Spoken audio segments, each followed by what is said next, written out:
පිළිකාවක් කියලා කිව්වා. එයා නාඩි අල්ලලා බලලා වෙද මහත්තයා කිව්වේ ඔයාට අහවල් ලෙඩේ තියෙන්නේ මට සුව කරන්න පුළුවන් කියලා. පිළිකාවක් කියලා කිව්වා. අපි පස්සේ ආලේ. එතකොට මොන රෝගයකට බෙහෙත් කරන්නද අම්මලා ආවේ? මහත්තයාට පිළිකාවක්. පිළිකාවක්. ඔව්. එතකොට කොච්චර කාලයක් වෙනවද දැන් ඒක ඔයාලා දැනගෙන? දැන් අපි නොවැම්බර් මාසේ දැනගත්තේ. ඊට පස්සේ අපි මේ හොස්පිටල් එකට එක්කන් ගියා. කන්න බැරුව හිර වුණා උගුර. නොවැම්බර් මාසේ කියන්නේ මේ ඔව් ගිය අවුරුද්දේ. 2025. නේ 26 නේ. මේ 26. ඔව් 26. ඔව් 25 25 තමයි එක්කන් දැනගත්තේ. ඔව්. ඊට පස්සේ මෙයාට ඉතින් කෑම කන්න බැරුව හිර වුණා. ඉස්සල්ලාම. ඊට පස්සේ අපි තැනකට බෙහෙත් ගන්න එක්කන් ගියා. පල්ලෙවැල තැනකට. එහෙදි එහෙ බෙහෙත් දීදී ඉන්නකොට කතා කරන්නත් අපහසු වුණා. ඒ කියන්නේ මේ ආයුර්වේද බෙහෙත්ද? නෑ මේ ඉංග්‍රීසි බෙහෙත්. ඔව්. ඊට පස්සේ එතනින් එහෙ බෙහෙත් ටික අඩු නැති නිසා මේ අපි ඉස්පිරිතාලෙ එක්කන් ගියා. එතකොට ඔයගොල්ලෝ ඒ වෙලාවේ දන්නවද කැන්සර් එකක් තියෙනවා? නෑ දන්නේ නෑ. එතකොට දන්නේ නෑ. ඔව්. ඊට පස්සේ තමයි ඔව් ඊට පස්සේ ડોක්ටර් ලියුමක් දුන්නා ඉස්පිරිතාලෙට යන්න. පෙන්නන්න. ඊට පස්සේ එතනින් දින දුන්නේ අප්‍රේල් 20ට. අපිට කල් වැඩිනේ. ඊට පස්සේ අපි මේ ලීසන්ස් එකට සල්ලි බැඳලා මේ CT ස්කෑන් එකක් කරා. නිකන් ස්කෑන් එකක් කරා කැමරාවක් දැම්ම උගුරට ඒව දාලා ඔක්කොම බලලා කිව්වා ඒ ලීසන්ස් එකේ ડોක්ටර් එන්න දිනයක්. අපි ඊට පස්සේ ගියා. ගියාට පස්සේ මේ එහෙදි කිව්වා කටු පරීක්ෂණයක් කරන්න කියලා රාගම ඉස්පිරිතාල නතර කරන්න. පස්සේ අපි නතර කරා. ඊට පස්සේ කටු පරීක්ෂණය බලලා සතියකින් අපට ආය යන්න කිව්වා. අපි සතියෙන් ගියාට පස්සේ කිව්වා මෙයාට තියෙන්නේ ටයිරොස් ග්‍රන්ථිය ඇතුලේ කැන්සර් එකක් කියලා. ඊට පස්සේ ස්කෑන් වලින් අහුණා එහෙම. ඔව් ඔව්. කටු පරීක්ෂණයෙන් තමයි වැඩියෙන් හොඳටම දැනගත්තේ. ඔව්. ඊට පස්සේ ඒක කරලා මේ ගෙදර එක්කන් ආවා. එක්කන් ආවට පස්සේ කිව්වා අහවල් දිනේට ඇවිල්ලා දිනයක් අපිට දුන්නා ඉස්පිරිතාලේ ඇවිල්ලා නතර වෙන්න කියලා. ඒකට ගොඩක් කල් ගියාද? සති දෙකක් විතර ගියා නේද? ඔව් සති දෙකක් විතර ගියා. එතකොටත් මෙයාට අමාරු වෙනවද? අමාරුයි. කන්න බෑ. කොටින්ම කන්න බෑ. වතුර ටිකක් හිර වුණා. ඔව්. ඊළඟට එහෙ නතර කරාට පස්සේ එයාලා බෙහෙත් විදින්න කියලා අපිට නියම කරා. රාගම ඉස්පිරිතාලේ 43 වාට්ටුවේ ඒක මේ මොකක්ද හමුදා රෝහල ගාව තියෙන ඒ වාට්ටුව. ඔව් කැන්සර් වාට්ටුව කියලා. ඔව්.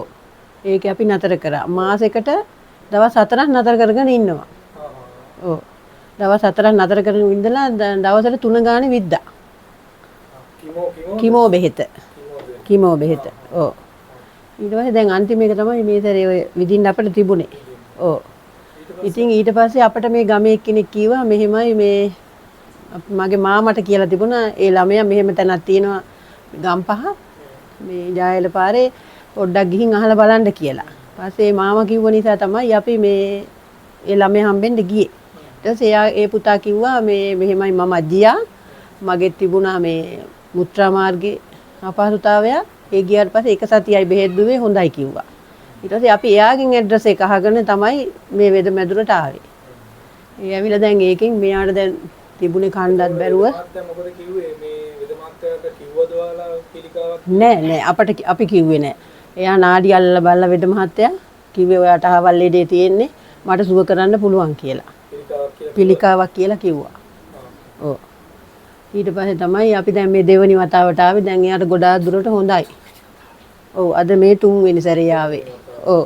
එතකොට වෙද මහත්තයා කෑම බීම මොනවද කිව්වේ? කෑම බීම දැන් අපිට කැඳ වර්ග හදලා දෙන්න කිව්වා. වෙද මහත්තයා ලිස්ට් එකක් දෙනවා.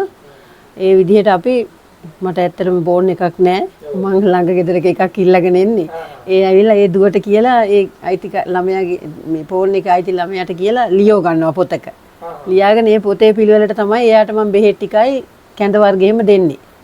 එයා පිළිවෙලටම දෙනවද? ඔව් පිළිවෙලට දෙනවා.